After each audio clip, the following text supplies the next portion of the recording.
یہ کہانی ایک نورانی بچپن کی۔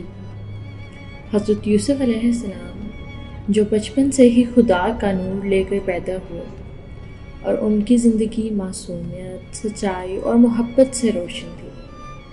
حضرت یوسف علیہ السلام کا گھر ایک چھوٹا سا اور محبت سے بھرا ہوا مکان تھا۔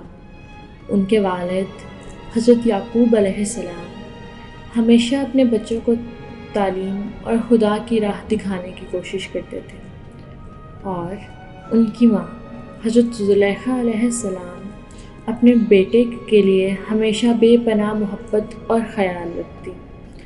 حضرت یوسف علیہ السلام بچپن سے ہی معصوم اور پیار سے بھرے ہوئے تھے، ہر چیز میں خوشی اور سکون ڈھونڈتا۔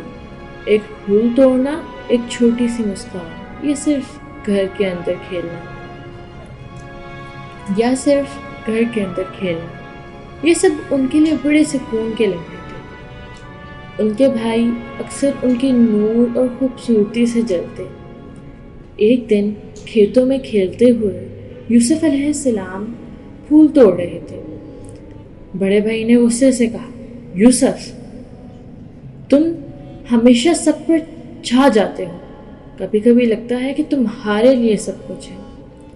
یوسف علیہ السلام معصومیت سے بولے، بھائی، میں نے صرف پھول توڑ لیا، کچھ غلط نہیں کیا۔ اور اسی طرح یوسف علیہ السلام کے دل کی سچائی اور محبت بھائیوں کے غصے کو دھیرے دھیرے کم کر دیتی۔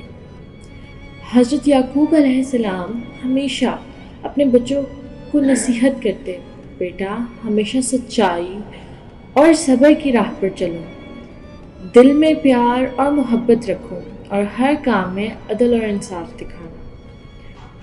یوسف علیہ السلام کا بچپن صرف معصومیت اور خوشی کا نہیں تھا، بلکہ پہلے امتحان کا بھی آغاز تھا۔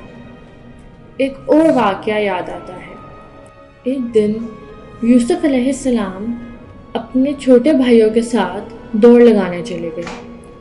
سب بھائی ایک ریس لگاتے، یوسف علیہ السلام تیز دوڑتے ہوئے سب کو پیچھے چھوڑتے۔ بڑے بھائی کا غصہ اور چھوٹے بھائی کا حیران رہنا دونوں کا ملا جلا رنگ تھا، لیکن یوسف علیہ السلام کے دل میں صرف خوشی اور معصومیت تھی۔ اور پھر ایک رات یوسف علیہ السلام نے ایک خواب دیکھا۔ خواب میں انہوں نے دیکھا کہ سورج، چاند اور تارے ان کے سامنے جھک رہے ہیں۔ یوسف علیہ السلام نے سوچا، یہ خواب شاید خدا کی طرف سے ہے، مگر اس کا مطلب کیا ہوگا؟ حضرت یعقوب علیہ السلام نے یوسف علیہ السلام سے کہا، اس خواب کو صرف خدا سمجھتا ہے، ہمیشہ صبر رکھو اور سچائی کی راہ پر چلو۔ اور اسی طرح بچپن کے معصوم لمحے اور چھوٹے چھوٹے واقعات یوسف علیہ السلام کے دل کو نور سے بھرتے گئے۔ یوسف علیہ السلام کا سب سے پیارا وقت ان کی ماں کے ساتھ گزرا۔ حضرت زلیخا علیہ السلام انہیں پیار سے گود میں بٹھاتی اور کہتے، میرا بیٹا، تمہارا نور سب پر روشنی ڈالتا ہے، تمہارا دل معصوم ہے، ہمیشہ سچ اور پیار سے بھرے رہے۔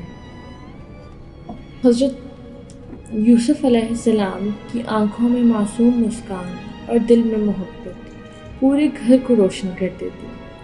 اور پھر ایک اور چھوٹی سی کہانی یاد آتی ہے۔ اور یوسف علیہ السلام نے ایک چھوٹے سے پیارے طوطے کے پنچھی کو دیکھا۔ وہ پنچھی زخمی تھا اور چل نہیں پا رہا تھا۔ یوسف علیہ السلام نے اسے اپنے ہاتھوں میں اٹھایا اور اپنی ماں کے پاس لے کر گئے۔ ماں، اس پنچھی کو مدد کی ضرورت ہے، کیا ہم اسے بچا سکتے ہیں؟ حضرت زلیخا علیہ السلام نے کہا، بیٹا، تمہارا دل سچ اور محبت سے بھرا ہے، ہمیشہ اسی طرح معصوم اور روشن رہو۔ اسی معصومیت نے حضرت یوسف علیہ السلام کو ایک دن کے لیے مثال بنایا۔ بچپن کا ہر دن ایک نئی سیکھ تھا، ہر مسکان، ہر کھیل، ہر چھوٹی سی دعا یوسف علیہ السلام کے دل میں نور بھر دیتی تھی، اور یہی نور ایک دن ان کے زندگی کے سب سے بڑے امتحان اور سفر کا راستہ کھولنے والا تھا۔ یوسف علیہ السلام کے بچپن کا نور صرف ان کے لیے نہیں بلکہ پورے گھر اور پورے آس پاس کے لوگوں کے لیے روشنی بن گیا تھا۔